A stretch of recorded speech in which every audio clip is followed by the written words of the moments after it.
ગઢેચી શુદ્ધિકરણ પ્રોજેક્ટ અંતર્ગત મહાનગરપાલિકા દ્વારા ડિમોલિશન કામગીરીની થઈ રહેલ હિલચાલના વિરોધમાં પ્રદેશ કોંગ્રેસ પ્રમુખ શક્તિસિંહ ગોહિલ અને ધારાસભ્ય જિગ્નેશ મેવાણીની જાહેર સભા તેમજ મહારેલીનું આયોજન કરાયું હતું.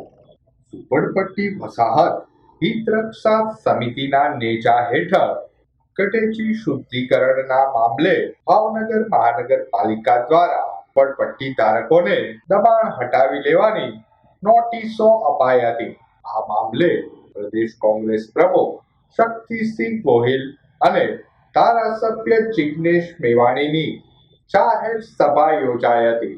આગેવાનો નમાલા નીકળતા હોય છે, તમને એમ લાગે કે ના કાક આપણો સારો કરશે, પણ લોભ લાલચમાં તમને નાખી અને એવું કે તમને મકાન અપાવીશું, તમારી સાથે રહેશું, તમે આ આંદોલનમાં નહીં જોડાતા, પણ જો તમે એકમેક થઈ અને જોડાશો તો સંપૂર્ણ રીતે પરિણામ આવશે અને એને વૈકલ્પિક વ્યવસ્થા પણ કરવી જોઈએ.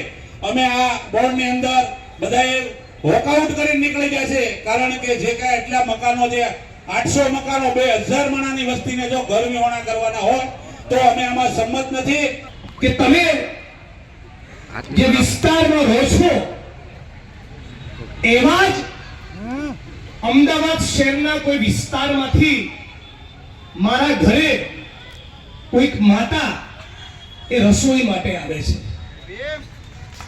તમે જે વિસ્તારમાં રહો છો, જે ચાલીમાં ઝુંપડપટ્ટીમાં ગરીબ વિસ્તારમાં, એમાંથી જ નીકળેલા કોઈ કડિયા મજૂરે એ મારું પોતાનું મકાન અને ગુજરાતની વિધાનસભાનું મકાનની સ્થાપના એણે કરી છે. એ બિલ્ડિંગના પાયામાં લોહીનો પરસેવો અને મજૂરનો છે. તમારી વચ્ચે એટલા માટે આવું છું કે ભાવનગર મ્યુનિસિપલ કમિશનરની કચેરી છે, એના પાયામાં જે ઈંટ છે એ ઈંટોના ભઠ્ઠામાં તમે લોકો કામ કરો છો. તમારામાંથી કોઈ ચણતર પ્લાસ્ટરનું કામ કરે છે, કોઈ ઈંટોના ભઠ્ઠામાં છે, કોઈ કેમિકલની ફેક્ટરીઓમાં છે, કોઈ ખેત મજૂરી કરતા કરતા બાપ દાદા સિહોરના કે ઘોઘાના કોઈ ગામમાંથી વર્ષો પહેલા આવીને તમે વસ્યા હશો.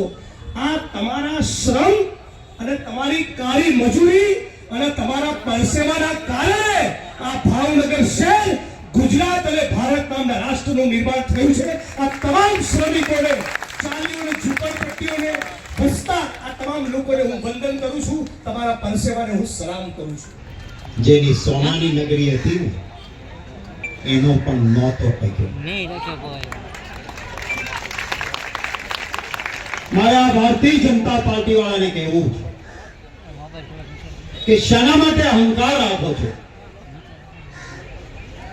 શું તમારી એ ફરજ નથી? શું વિરોધ સત્તામાં બેઠેલા માણસની આંખમાં આંસુ આવવું જોઈએ? આ પણ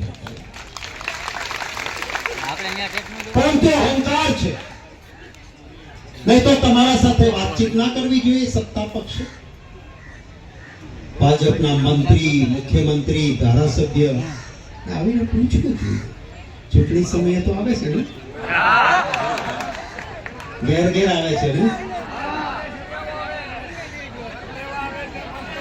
પછી પગે લગાડે.